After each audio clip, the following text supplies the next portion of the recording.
25 de junio de 1994. Una iglesia en Chiconca, Morelos, se llena de cámaras, flores, reflectores y juramentos. Afuera, México observa como si estuviera ante un cuento de hadas.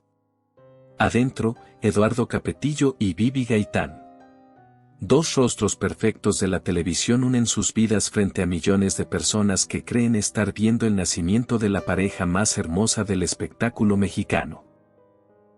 Pero en ese mismo instante, mientras los aplausos lo cubren todo, también comienza una historia que durante 3 décadas dejaría una pregunta incómoda flotando sobre esa casa. ¿Fue amor o fue encierro?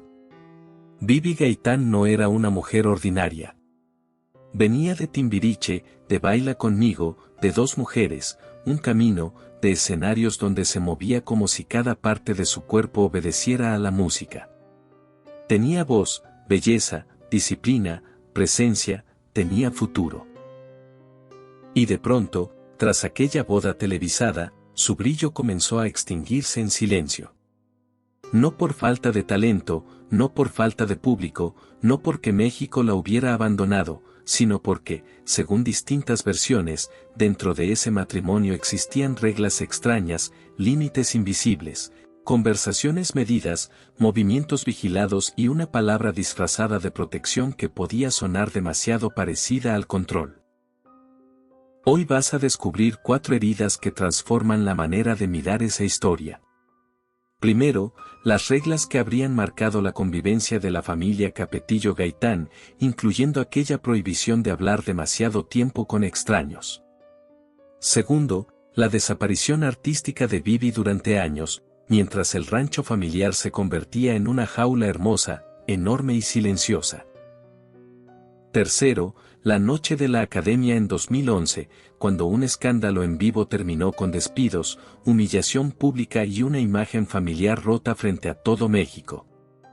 Y cuarto, la confesión de Eduardo sobre sus adicciones, sus excesos, sus 18 kilogramos de aumento y el perdón que tuvo que pedirle a su propio hijo. Pero antes de entender el encierro, hay que regresar al origen. Cuando Eduardo Capetillo todavía era un muchacho formado entre toros, aplausos y una idea peligrosa de lo que debía ser un hombre. Todo comenzó mucho antes de aquella boda televisada, mucho antes del vestido blanco, mucho antes de que México mirara a Eduardo Capetillo y Bibi Gaitán como si fueran la prueba viviente de que los cuentos de hadas existían. Todo comenzó en una familia donde la palabra hombre tenía peso de arena, sangre y plaza de toros. 13 de abril de 1970, Ciudad de México. Eduardo Capetillo nace dentro de una dinastía marcada por una concepción muy antigua de la masculinidad.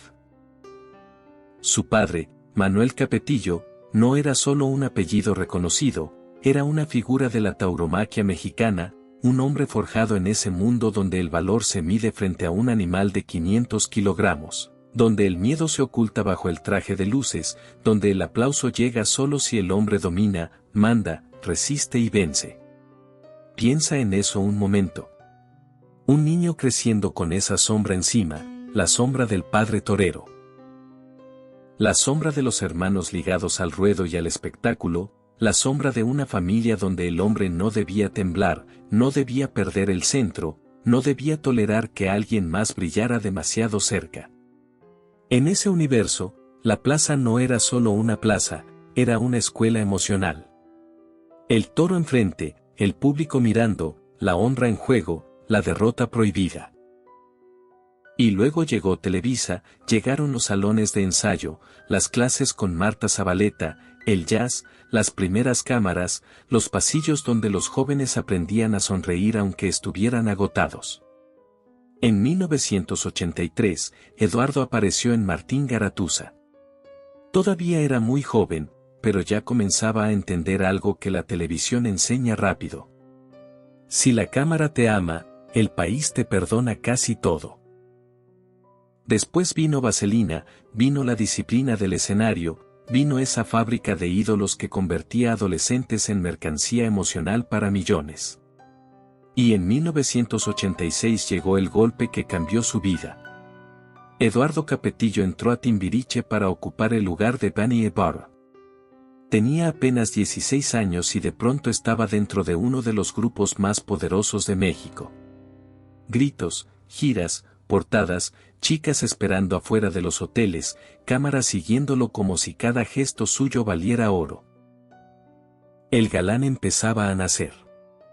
En 1989 dejó Timbiriche y lanzó Dame una noche. Ya no era solo el muchacho bonito del grupo. Quería ser protagonista. Quería nombre propio. Quería que el país repitiera su apellido sin necesidad de voltear hacia el padre, hacia los hermanos, hacia la dinastía. Por un tiempo lo consiguió. Las telenovelas lo hicieron rostro del deseo, de la juventud, de la promesa. Eduardo era el muchacho que parecía tenerlo todo. Pero aquí viene el detalle que cambia la historia. Mientras Eduardo construía su imagen de galán perfecto, otra estrella se estaba levantando con una fuerza distinta. Bibi Gaitán no brillaba solo porque era bella, brillaba porque sabía bailar, porque había disciplina en cada movimiento, porque había años de formación detrás de esa sonrisa. Según los datos de su trayectoria, se preparó durante años en danza. Entró a Timbiriche en 1989 y pronto dejó claro que no era adorno de ningún escenario.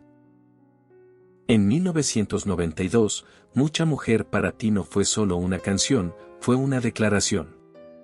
En 1994, Manzana Verde confirmó que Bibi tenía voz propia, público propio, magnetismo propio. Y antes de eso, Baila conmigo la había puesto frente a Eduardo en una historia donde la ficción empezó a confundirse con la vida real. Dos mujeres, un camino terminó de catapultarla hacia un lugar que pocos podían ignorar. Bibi no caminaba detrás de nadie. Bibi caminaba con luz propia. Y ahí, según muchas lecturas sobre esta pareja, empezó la grieta invisible. Porque una cosa es amar a una mujer brillante y otra muy distinta es soportar que su brillo pueda superar el tuyo. El cuento perfecto tenía barrotes, pero antes de que alguien pudiera verlos, primero tuvo que nacer el miedo. El miedo de un hombre formado para dominar frente a una mujer nacida para volar. Pero el miedo no siempre entra gritando, a veces entra disfrazado de amor, a veces no rompe puertas, no eleva la voz, no deja marcas visibles. A veces se sienta en la mesa familiar, bendice los alimentos, sonríe ante las cámaras y dice que todo lo hace para proteger a los suyos.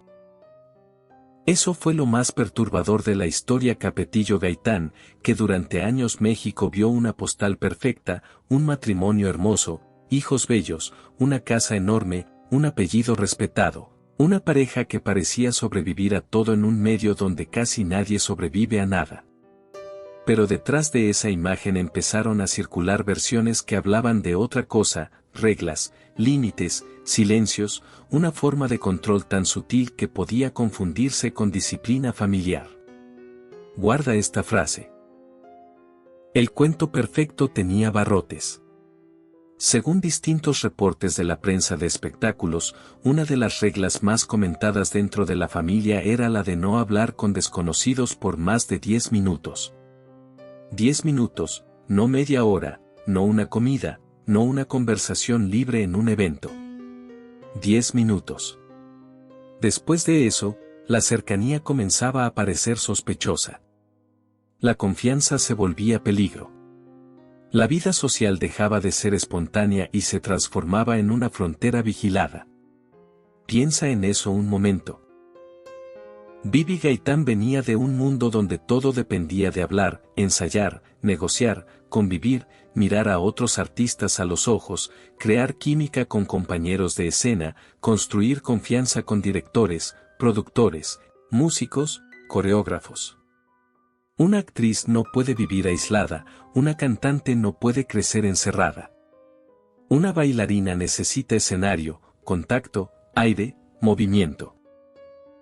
Pero si cada conversación tiene reloj, si cada gesto puede ser observado, si cada vínculo externo se convierte en amenaza, entonces la carrera deja de morir de golpe. Muere por asfixia. Y esa no era la única regla que llamó la atención. También se habló de una dinámica en la que la familia debía moverse junta, como si todos fueran una sola sombra. Si alguien se levantaba, los demás también. Si alguien quería ir a otro lugar, el grupo entero debía seguirlo. Incluso se mencionó una norma extraña sobre las mujeres de la familia acompañándose al baño en eventos bajo la idea de protegerse. Suena pequeño, casi absurdo, pero ahí está el detalle. La pérdida de libertad casi nunca empieza con una jaula. Empieza con una costumbre, empieza con una frase, es por tu bien. Es para cuidarte, es porque afuera hay peligro. Y cuando una persona escucha eso durante años, puede comenzar a creerlo. La parte más delicada, sin embargo, no estaba solo en la vida privada, estaba en la carrera de Bibi. Según versiones difundidas durante años, Eduardo habría intervenido en ciertos proyectos para restringir las escenas románticas de su esposa. El caso más recordado fue Camila, en 1998, una telenovela donde Bibi compartía pantalla con Kuno Becker. Una historia de amor necesitaba cercanía, tensión, besos, emoción. Eso es una telenovela, eso vende el género, eso espera el público. Pero de acuerdo con esas versiones, las escenas más íntimas habrían sido limitadas. El romance tenía que verse, pero no demasiado. La pasión tenía que sentirse, pero sin cruzar una línea invisible. Imagínate a una actriz tratando de interpretar amor mientras alguien fuera del cuadro decide hasta dónde puede respirar su personaje. No es solo censura artística, es convertir el cuerpo de una intérprete en territorio vigilado. Y aquí viene algo todavía más oscuro. También se llegó a señalar que en otros espacios televisivos Eduardo permanecía demasiado cerca de los camerinos, de los micrófonos, de los sistemas de comunicación, como si la frontera entre esposo, representante, guardián y supervisor se hubiera borrado por completo. Nadie podía acercarse sin que su presencia pesara. Nadie podía hablar sin sentir que había una tercera sombra escuchando. Por supuesto, Eduardo ha negado ser un hombre machista. Se ha presentado como alguien de valores antiguos, un hombre clásico, un caballero, el tipo que abre la puerta, que cuida, que protege, que paga la cuenta. Y ahí está la trampa más peligrosa, porque un gesto caballeroso puede verse hermoso en público, pero no borra una pregunta privada. Proteger a una mujer significa cuidarla del mundo o impedirle vivir en él. Durante años, esa pregunta quedó flotando sobre el matrimonio. Mientras México aplaudía la imagen de familia perfecta, algo en la carrera de Bibi se iba apagando. No con un escándalo, no con una despedida, no con un anuncio oficial. Se apagaba como se apaga una luz cuando alguien baja lentamente el interruptor. Y lo peor todavía no había llegado, porque esas reglas, esos límites y esa vigilancia no solo iban a quedarse encerrados dentro de una casa. Muy pronto, el mismo impulso de controlar saltaría al escenario nacional. Y cuando eso ocurrió, ya no hubo rancho, sonrisa ni cuento perfecto capaz de ocultarlo. Y entonces ocurrió lo que casi nadie quiso mirar de frente. No hubo un anuncio oficial, no hubo una despedida sobre el escenario, no hubo una conferencia donde Bibi Gaitán dijera que se iba, que apagaba la música, que dejaba la televisión, que renunciaba al lugar que había ganado con años de disciplina. Simplemente empezó a desaparecer. Piensa en eso un momento. Una mujer que venía de Timbiriche. Una mujer que había brillado en Baila Conmigo. Una mujer que en Dos Mujeres, un camino podía sostener la pantalla con una sola mirada. Una artista que no era improvisada, que no dependía solo de la belleza, que tenía cuerpo de bailarina, oído de cantante y presencia de estrella. Y de pronto, después de aquella boda de 1994, el país empezó a verla cada vez menos. No porque el público la hubiera rechazado, no porque su talento se hubiera agotado, no porque la industria ya no la quisiera. Según distintas lecturas de su historia, lo que ocurrió fue más silencioso y más triste. Vivi entró en una vida donde el papel de esposa y madre comenzó a devorar a la artista. Y esa es una frase dura pero necesaria. Porque a veces el encierro no se presenta como castigo, a veces se presenta como familia. El cuento perfecto tenía barrotes. Durante años el relato público fue cómodo. Vivi eligió su hogar.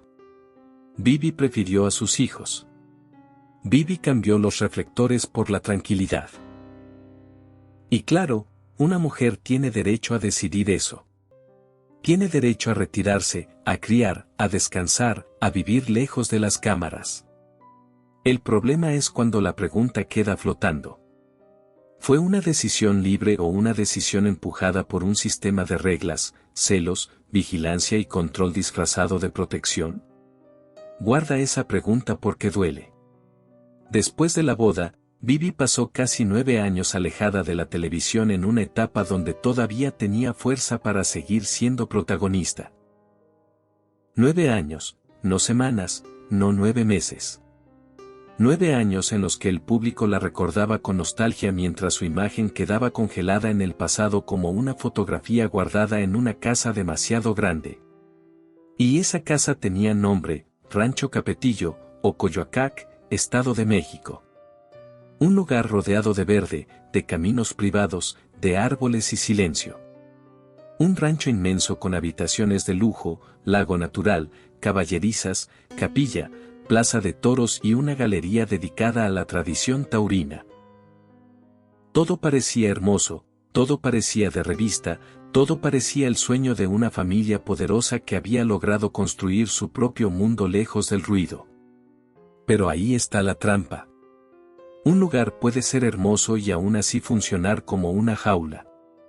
Puede tener luz, jardines, caballos, agua limpia, paredes elegantes y aún así cerrar el paso hacia afuera. El lujo no siempre libera, a veces solo hace que el encierro parezca aceptable. Imagina a Vivi recorriendo esos pasillos. Afuera, millones de personas recordando sus canciones. Adentro, una rutina familiar cada vez más cerrada. Afuera, productores que quizá aún podían imaginarla en una telenovela, en un musical, en un escenario. Adentro, la idea de que una buena esposa no debía brillar demasiado lejos de su hogar. Y cuando por fin regresó, ya no fue igual. Su presencia en el nombre del amor despertó emoción, sí, pero también tristeza, porque no se veía solo a una actriz volviendo. Se veía una estrella que pudo haber tenido otra historia, una mujer que todavía tenía magnetismo, pero que retornaba como si el tiempo le hubiera cobrado una deuda que ella nunca contrajo. Quizá por eso esta parte duele más que cualquier escándalo, porque no habla de gritos, habla de ausencia, habla de oportunidades que no llegaron, de escenarios que se quedaron esperando, de canciones que pudieron existir, de papeles que pudieron ser suyos, de una carrera que no se apagó por falta de luz, sino porque alguien habría decidido bajar la intensidad para que no iluminara demasiado. Y aquí viene lo más cruel. Durante años, la imagen familiar siguió intacta. Fotos perfectas, sonrisas perfectas, aniversarios perfectos. Pero detrás de cada imagen había una pregunta imposible de borrar. ¿Cuánto cuesta sostener una familia perfecta cuando una mujer tiene que pagar con su propia voz artística? Porque Vivi no desapareció de la memoria del público. Eso nunca ocurrió. La gente seguía esperando su regreso, seguía recordando su baile, su mirada, su energía. Lo que desapareció fue el espacio para que ella volviera a ocupar el centro.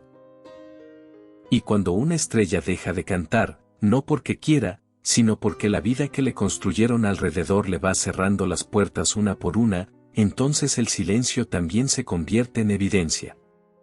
Un silencio largo, un silencio elegante, un silencio familiar.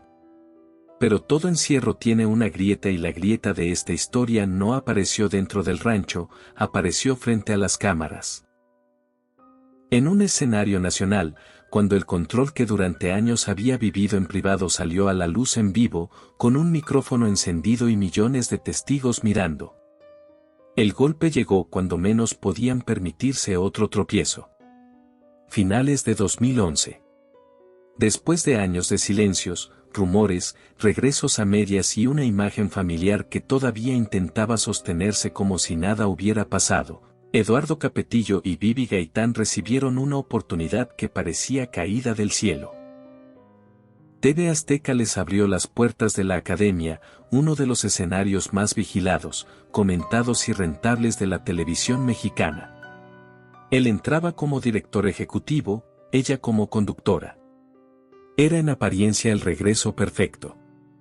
La familia perfecta debía continuar. Durante años habían sobrevivido a las preguntas. ¿Por qué Bibi se alejó tanto? ¿Por qué las reglas? ¿Por qué esa vida tan cerrada? ¿Por qué Eduardo aparecía siempre como guardián, como filtro, como sombra pegada a cada movimiento? Pero la Academia prometía otra cosa. Prometía luces, cámaras, aplausos, rating, contratos, dinero, una segunda coronación pública. La oportunidad de decirle al país entero que los Capetillo Gaitán seguían en pie. Pero la televisión en vivo no perdona. La televisión en vivo no guarda secretos, los amplifica. En medio de esa temporada empezó a circular un rumor incómodo.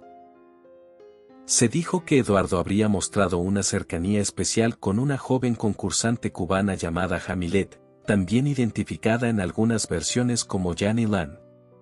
No había una sentencia, no había una prueba absoluta que cerrara el caso, había rumores, había comentarios, había murmullos de pasillo, pero para un hombre que había construido su identidad pública sobre la imagen del esposo perfecto, el simple rumor era dinamita. Y entonces ocurrió lo impensable. En vez de apagar el incendio con silencio, con prudencia, con distancia profesional, Eduardo llevó el fuego al centro del escenario. Según las versiones difundidas en aquel momento, los productores ya le habían advertido que no usara el programa para resolver conflictos personales. Pero cuando alguien está acostumbrado a mandar, la advertencia puede sonar como una ofensa. Y esa noche, frente a millones de espectadores, tomó el micrófono. Piensa en eso un momento. Un director, un escenario nacional, una concursante joven, vulnerable, dependiente del mismo sistema que él representaba, las cámaras encendidas, el público mirando. Y en lugar de música, talento o competencia, el país vio una escena de tensión privada convertida en espectáculo. Eduardo la confrontó, la puso contra la pared de la opinión pública, la obligó a responder bajo una presión brutal, como si el foro de la Academia fuera una sala de juicio y él tuviera derecho a ser juez, fiscal y dueño del micrófono. No era solo una pregunta, era poder cayendo sobre alguien con menos poder. Era el viejo impulso de controlar saliendo de la casa, dejando el rancho, atravesando la pantalla. Y lo más doloroso fue ver a Bibi dentro de esa escena. La misma mujer que durante años había sido observada por el público como la artista que se fue apagando lentamente. Ahora aparecía sosteniendo el micrófono junto a su esposo, participando en una confrontación que muchos sintieron innecesaria, incómoda y cruel. La imagen era devastadora. La víctima de tantas preguntas convertida también en parte del mecanismo. La esposa defendiendo la fachada. La mujer brillante atrapada otra vez en el deber de sostener la familia perfecta. Pero esta vez el precio fue inmediato. TV Azteca reaccionó sin piedad. Eduardo y Bibi fueron separados del proyecto. Ingrid Coronado llegó para ocupar el espacio que Bibi dejó vacío. Lo que debía ser una resurrección terminó convertido en expulsión pública. En cuestión de minutos se evaporaron contratos, oportunidades, ingresos, prestigio y la posibilidad de regresar como una pareja invencible. Ese fue el verdadero derrumbe. No los destruyó un enemigo, no los destruyó una campaña externa. Los destruyó el mismo impulso que había marcado toda la historia. La necesidad de controlar la imagen, de controlar el relato, de controlar a él. A mujer, al rumor, al escenario, al público, a la verdad. Y cuando un hombre usa un micrófono nacional para defender su honor, a veces lo único que termina revelando es aquello que más quería esconder. Después del golpe de la Academia, Eduardo Capetillo ya no podía esconderse detrás del mismo espejo. La televisión había sido su reino. Ahí lo habían convertido en galán. Ahí lo habían aplaudido. Ahí Bibi había vuelto por un instante a la luz. Y ahí mismo, en 2011, frente a millones, la imagen de matrimonio perfecto quedó marcada por una escena incómoda, difícil de borrar. El escenario que debía salvarlos terminó exhibiendo la grieta más profunda, pero los hombres acostumbrados a mandar rara vez aceptan el silencio como destino. Años después, cuando las cámaras grandes ya no se abrían con la misma facilidad, Eduardo buscó otro territorio. No un foro, no una telenovela, no un programa musical. Buscó poder político. 2018. Ocoyoacac, Estado de México, el mismo lugar donde se levantaba el rancho Capetillo, esa propiedad enorme que durante años simbolizó privacidad, apellido, caballos, tradición y encierro. Ahí Eduardo apareció como aspirante a la alcaldía bajo las siglas del PRI. La jugada parecía calculada. Si la televisión ya no le daba trono, quizá la política podía entregarle uno nuevo. Si el público ya no lo miraba como galán, quizá el pueblo podía mirarlo como líder. Piensa en eso un momento. El hombre que había vivido entre reflectores, ahora quería caminar entre mercados, calles, promesas, lonas de campaña y manos extendidas. Quería transformar el apellido Capetillo en autoridad pública. Quería que el mismo territorio donde estaba su rancho se convirtiera en su nueva plaza. Pero México ya no era el mismo país de 1994.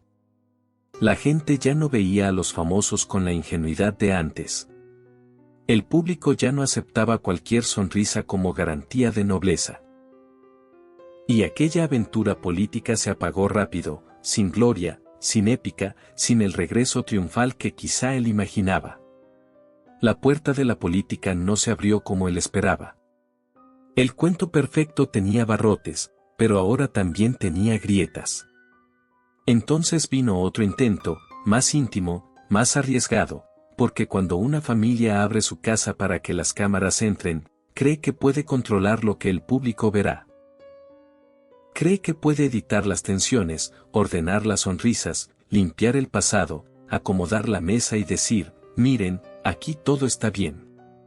Así llegó Bibi y Eduardo, el reality. La idea parecía sencilla.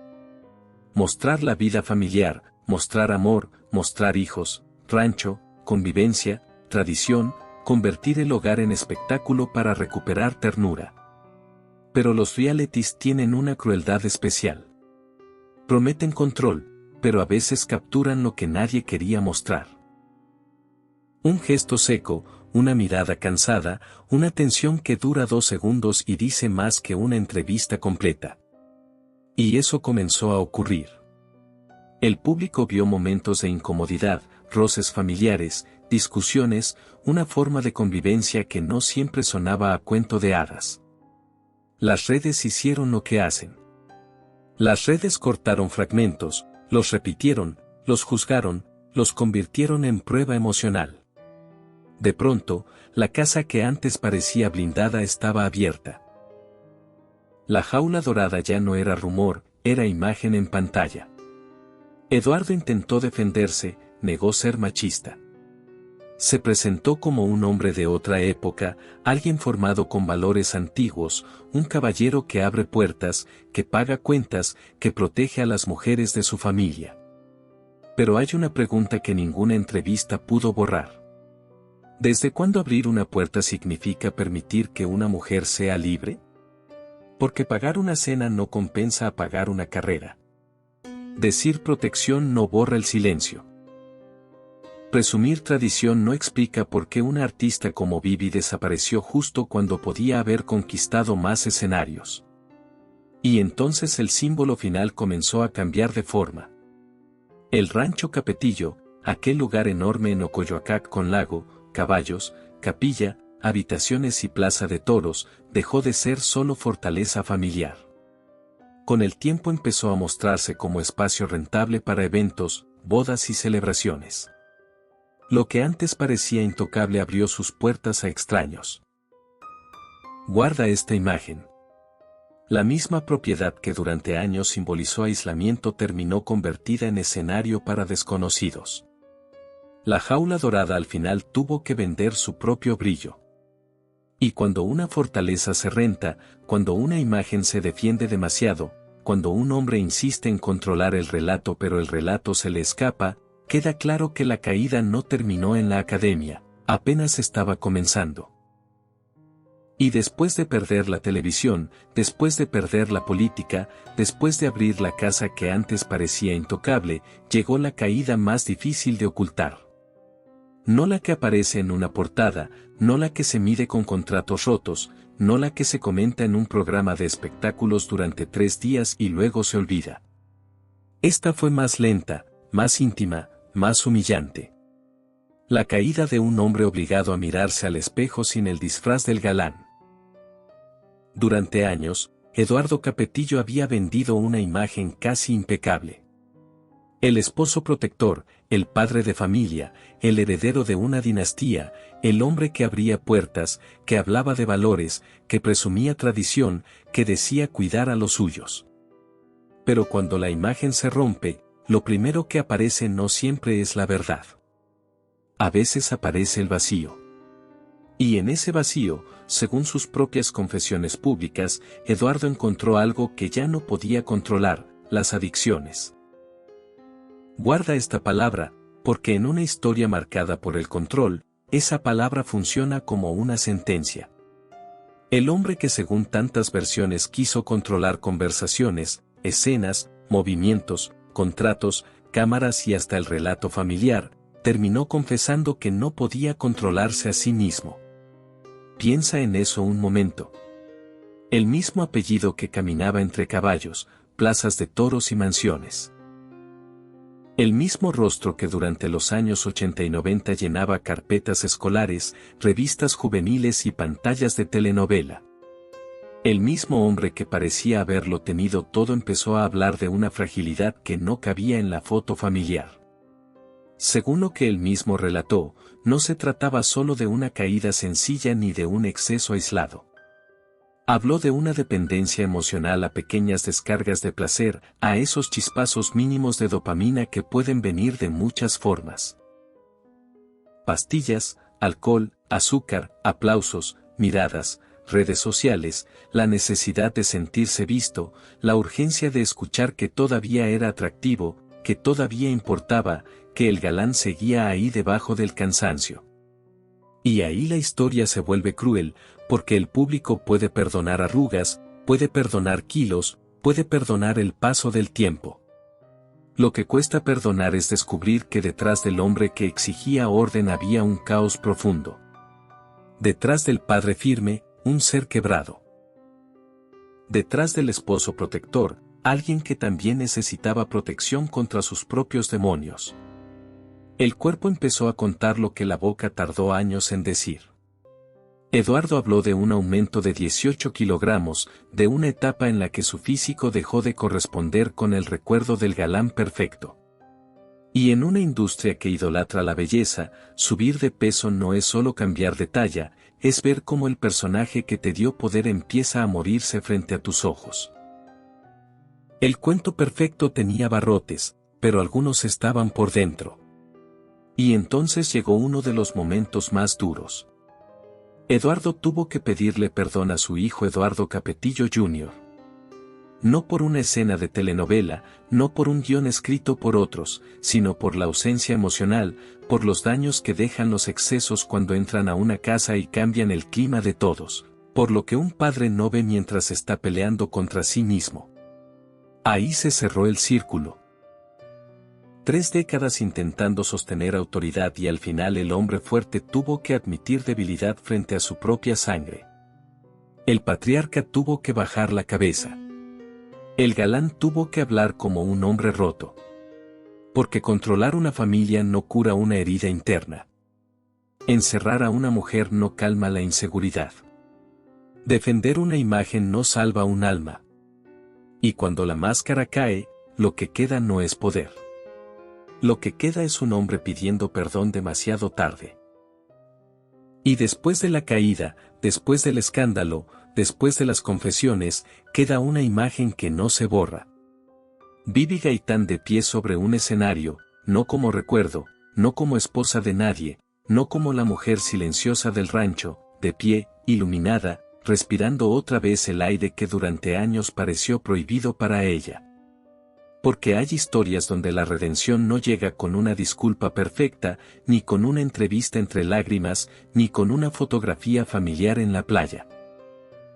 A veces llega con un paso de baile, con una voz que regresa, con una mujer entrando al escenario como quien entra a recuperar una parte de su alma. Piensa en eso un momento. Después de años de ausencia, después de aquella desaparición artística que dejó a México preguntándose qué había pasado con una de sus estrellas más completas, Bibi volvió a tocar el lugar donde siempre perteneció.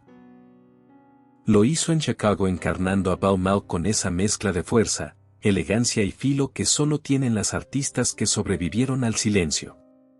No era solo una función, era un mensaje. Cada movimiento parecía decir, todavía estoy aquí. El cuento perfecto tenía barrotes, pero los barrotes también se oxidan. Luego vino Amor sin barreras junto a su hija Ana Paula.